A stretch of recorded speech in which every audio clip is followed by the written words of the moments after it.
بسم اللہ الرحمن الرحیم۔ السلام علیکم ورحمۃ اللہ وبرکاتہ۔ حضرت عبداللہ بن عمر رضی اللہ تعالی عنہ فرماتے ہیں کہ میں نواح بدر میں جا رہا تھا کہ اچانک ایک قبر کے گڑھے سے ایک مردہ نکلا جس کی گردن میں زنجیر تھی۔ اس نے مجھے آواز دے کر کہا کہ اے عبداللہ مجھے پانی پلا۔ اسی گڑھے سے ایک اور شخص برآمد ہوا، اس کے ہاتھ میں کوڑا تھا۔ اس نے مجھے پکارا کہ اے عبداللہ اسے پانی نہ پلانا، یہ کافر ہے۔ پھر اسے کوڑا مارتا رہا یہاں تک کہ وہ اپنے گڑھے کی طرف واپس لوٹ گیا۔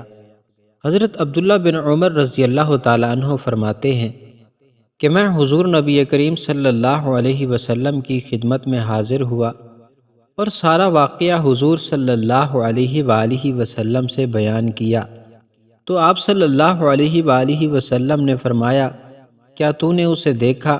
میں نے عرض کیا، ہاں یا رسول اللہ صلی اللہ علیہ وآلہ وسلم، میں نے اسے دیکھا۔ حضور صلی اللہ علیہ وآلہ وسلم نے فرمایا، وہ اللہ کا دشمن ابو جہل تھا اور وہ اس کا عذاب تھا جو اسے قیامت تک ہوتا رہے گا۔ حضور صلی اللہ علیہ وآلہ وسلم ایک دن کہیں تشریف لے جا رہے تھے کہ راستے میں آپ کی اونٹنی گم ہو گئی۔ زید ابن سلط نام میں ایک منافق نے کہا کہ محمد صلی اللہ علیہ وآلہ وسلم اگر نبی ہیں تو اپنی اونٹنی کے متعلق کیوں نہیں بتا دیتے کہ وہ کہاں ہے؟ ویسے تو ان کا دعویٰ ہے کہ وہ آسمان کی خبریں بتاتے ہیں، مگر وہ اپنی اونٹنی ہی کی خبر نہیں رکھتے۔ حضور اکرم صلی اللہ علیہ وآلہ وسلم کو اس کی اس بات کا پتہ چلا تو آپ صلی اللہ علیہ وآلہ وسلم نے فرمایا، فلاں شخص میرے متعلق ایسا کہتا ہے، حالانکہ مجھے اللہ تعالیٰ جس بات کی خبر دیتا ہے میں اسے جانتا ہوں، اور میں اپنی اونٹنی کے متعلق بھی جانتا ہوں کہ وہ کہاں ہے۔ میری اونٹنی فلاں وادی اور فلاں گھاٹی کے پاس کھڑی ہے اور اس کی نکیل ایک درخت نے پکڑ رکھی ہے، یعنی اس کی نکیل ایک درخت سے اٹکی ہوئی ہے اور اونٹنی وہیں کھڑی ہے، جا اسے وہاں سے لے آؤ۔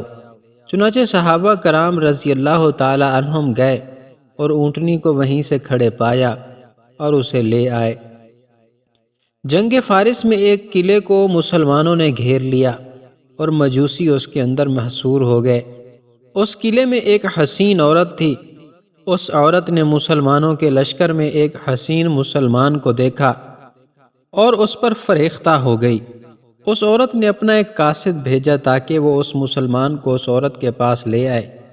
قاصد نے جب اس شخص کو اس کا پیغام دیا تو وہ بولا کہ تم اسے جا کر کہہ دو کہ تو اپنے ظاہری اور باطنی قلعے سے صرف اللہ کے لیے ہمارے سپرد کر دے۔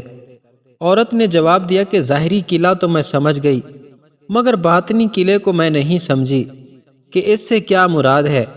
اس نے جواب بھیجا، اس کا مطلب یہ ہے کہ تو اپنا دل بھی خاص اللہ کے لیے سونپ دے۔ یہ بات سن کر عورت نے بے ساختہ کہا کہ اچھا، میں نے اپنا دل اللہ کو سونپ دیا۔ اس کے بعد اس عورت نے قلعہ کھول دیا اور مسلمانوں کا لشکر اندر چلا گیا۔ عورت نے اس نوجوان مسلمان سے کہا، تمہارے ہاتھ مسلمان ہونا چاہتی ہوں۔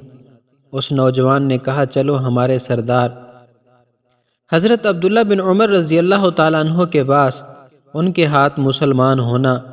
چنانچہ جب اس سے امیر لشکر حضرت عبداللہ بن عمر رضی اللہ تعالیٰ عنہ کے پاس لایا گیا تو وہ کہنے لگی کہ میں ان سے بھی بڑے شخص کے ہاتھ پر مسلمان ہوں گی۔ آپ نے فرمایا، میرے والد امیر المومنین حضرت عمر فاروق رضی اللہ تعالیٰ عنہ کے ہاتھ پر؟ اس نے کہا کہ ہاں۔ چنانچہ اسے حضرت عمر فاروق رضی اللہ تعالیٰ عنہ کے پاس لے گئے۔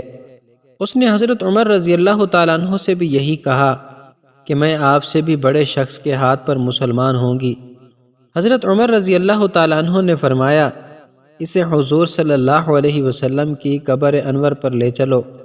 چنانچہ اسے روضہ انور کے پاس لایا گیا۔ اس عورت نے جوں ہی قبر انور کو دیکھا، کلمہ شہادت پڑھ کر اسی وقت جان دے دی۔ اللہ اکبر کبیرہ۔